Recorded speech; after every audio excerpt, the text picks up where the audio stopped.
He's tall. He's not dark. He's very handsome, and he can sing, and he creates music, and he's a worldwide success. Who is it, Pablo?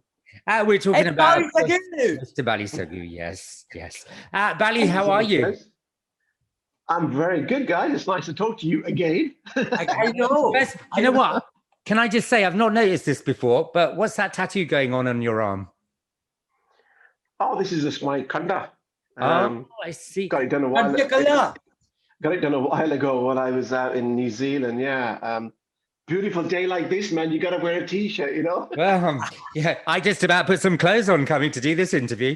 Anyway. Okay, let's not go there. Let's not go there. Okay, well, we're going to talk about your new album, which is at another level. It is called The Next Level. Wow. And I have to say, I went through it, and would I be right in saying this? There is something for everybody on that album, isn't there?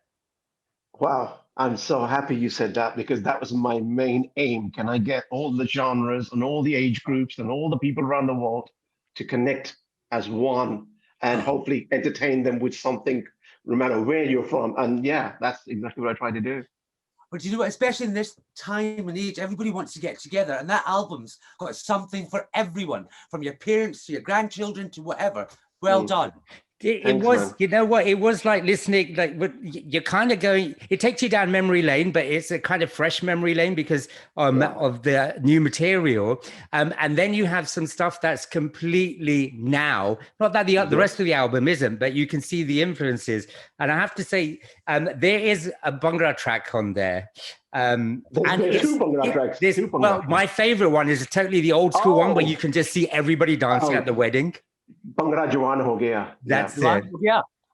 That's the one, yeah. I mean, that's where everyone dancing at a wedding. That's made for weddings. So, yeah, was that a conscious decision you made? You were like, you know what, we're going to come out of this, weddings are going to be kicking, and I want a track that's going to make everyone happy at a wedding.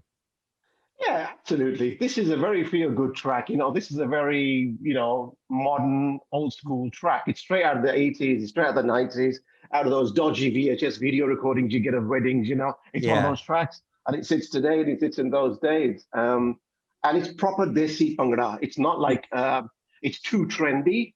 It's still for the Buddhas and the Buddhiya and the young guys and the old guys, everyone, It's like one of those feel-good Bhangra tracks. And the Dole guys, the Dolis, they would love playing along with this, obviously.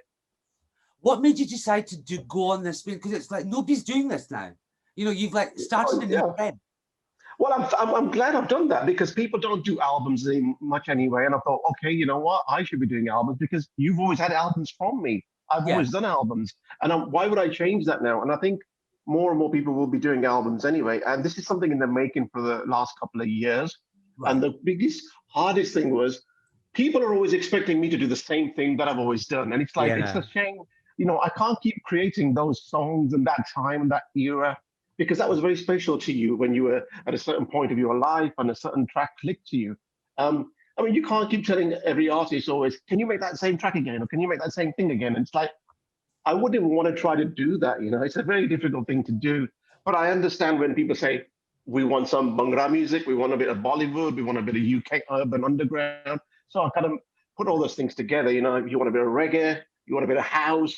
So that's what I've done. Well, there's also what I've kind of coined now, a bit of kind of cheekiness, some music cheekiness from you. So you're kind of taking us through this journey, right?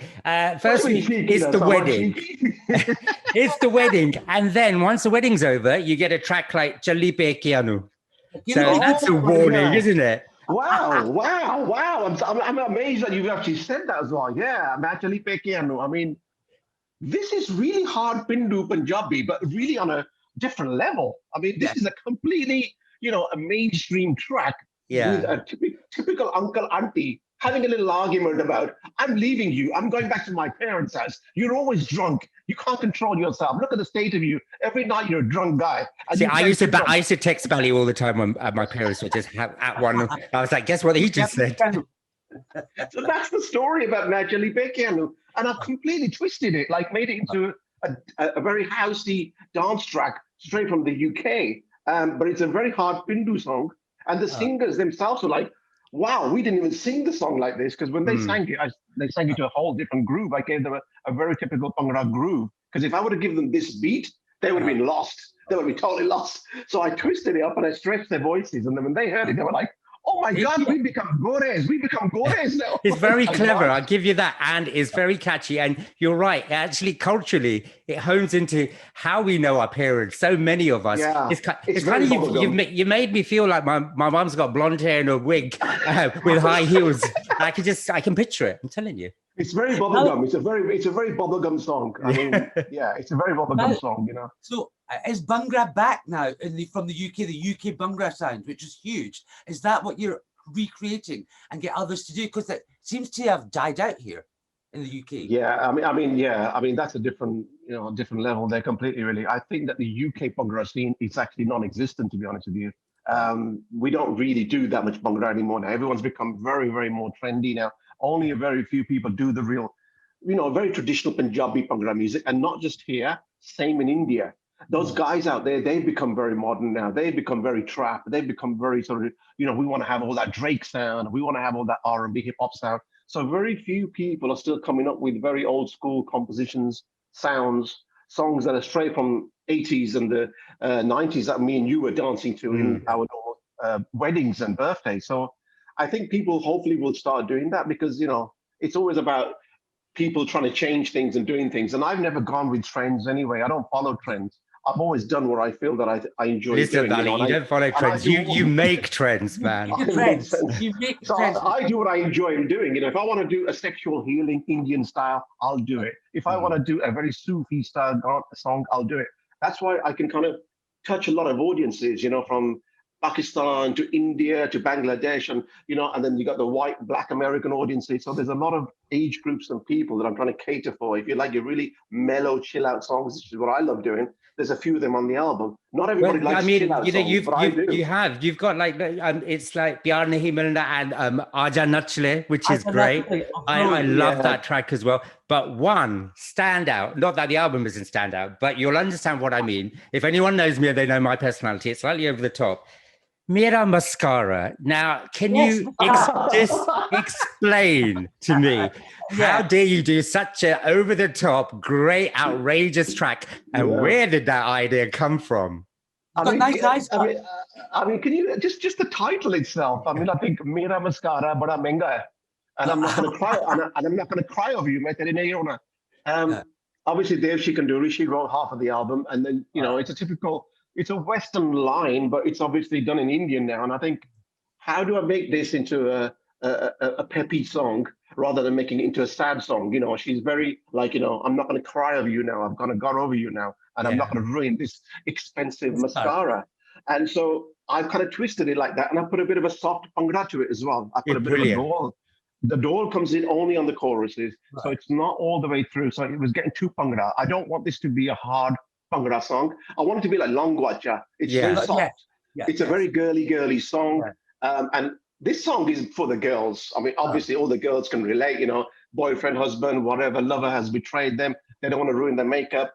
And that's how the song has been written. And Priti, she sang the song, Priti Menon, from London, really. And I think she's done a great job. In fact, she's done 2 songs on the album. And she loved it. I mean, I've kind of given it a very UK vibe as well. Yeah. And it's a very commercial vibe, but it has a Bhangra feel to it with a dole that comes in. And then you got the hoy coming in as well. So, it's brilliant. I loved it. Bally, how do you decide on your singers? Like, you've got different... This is always the hardest part about when I make any song. Right. Which singer will suit which piece of music? And is this the right singer for that style or this style? I have to go through a lot of different processes. I have to see, does she suit or he suit a Punjabi traditional voice? What's the scale? Do they sing really high? Do they sing really low? Like, Nas Olak, Tumanu Milja. Oh my God, that song is something. I just kind of like, whoa. A young little girl, not very tall, and she belts out this like Celine Dion kind of a vocal. I'm like, how does this voice come out of this person? Like, and she's like amazing singer. She's just sang the Pyar Nahi Milna, the whole I did 2 tracks. In fact, she I've done the disco remix on the end of the album. I know, I heard that too. That's a very, very Dua Lipa style I made it. But that's the remix. I thought, I'm going to do a remix of this track. It's my song and I'm going to remix it. So I did it at the end of the album. I think this girl is going to blow up. I mean, she's very good. Nazo, look, is definitely a big singer. Well, Bally, you know what? It's a well thought, put together album, and it's got some new stuff on it. And I know this is going to be hard, but we want you to kind of tell us. It's called Next Level. Yes. Why is this the next level for Bally Sagoo? I have no idea really. I mean, I just thought, because we were going through titles for so long, guys. I mean, everyone was like, part 2, part 3, and I'm like, I don't want to keep going Bollywood flashback this and Star Crazy this, because that's a hard task to take on anyway. Yeah. And I don't want to say part 3, part 4. It becomes like Jaws and Jurassic Park. He kind of just dies then, There's some really holy stuff there that I've done, I feel. And I think if I just tap onto part 3, part 4, I've got to be really sure that this is the right thing. So everyone, when we were talking through songs and stuff, they're like, dude, you just gone to a totally different level, man. You're just thinking of a totally different level. That's a whole new level. I'm like, that's kind of sticking with me now, that level, new level, that next level. So we kind of stuck with that for the last few months now. And I didn't leak it out, but I thought, okay, I think I'm going to call it the next level. And then the artwork, which we had done in Rajasthan, very futuristic with the glasses and the whole vibe and the red suit. Again, weekend vibe with the red suit, But then again, you know what? Julie get picture, I had a red suit on in my video, so I did it before the weekend, okay? Let me get that straight. It's not the first time I wore a red suit, okay? Julie get picture, I was wearing a red suit, okay? So people when they saw that, you're trying to be the weekend. Very true. Yeah. I'm like, no, I did that before in '96. But anyway, that doesn't matter. But yeah, I mean, I think, it was all about a bit futuristic and a bit current, and again still leaning on the old school vibe, as you heard on the vibes of the songs.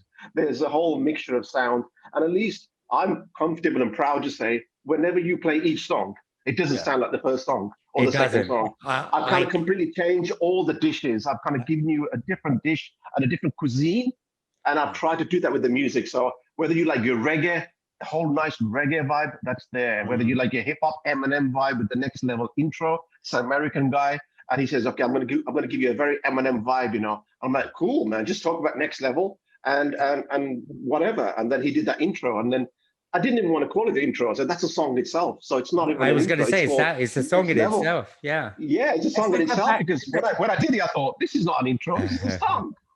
And the guy was like, this sounds wicked, man. He goes, are you an Indian producer? I'm like, why? He goes, this doesn't sound like an Indian producer. I said, what did you expect me to sound like, with tablas and sitars or something? It was really, really good. I mean, the feedback I got from these guys, they were really impressed. They were like, dude, who are you, by the way? I'm like, I've been making music for quite some time. But like, sometimes, that's good, because your music speaks for itself. Yeah, because I didn't tell him anything. I just said, dude, can you do a track for me? And he goes, yeah, sure, man. What's your name? And then I said, this is my name, and I want to make a track like this. And he goes, okay. He was a very young guy. And he said, okay, he's from the States. Yeah. And then I said, I want a very typical hip hop vibe.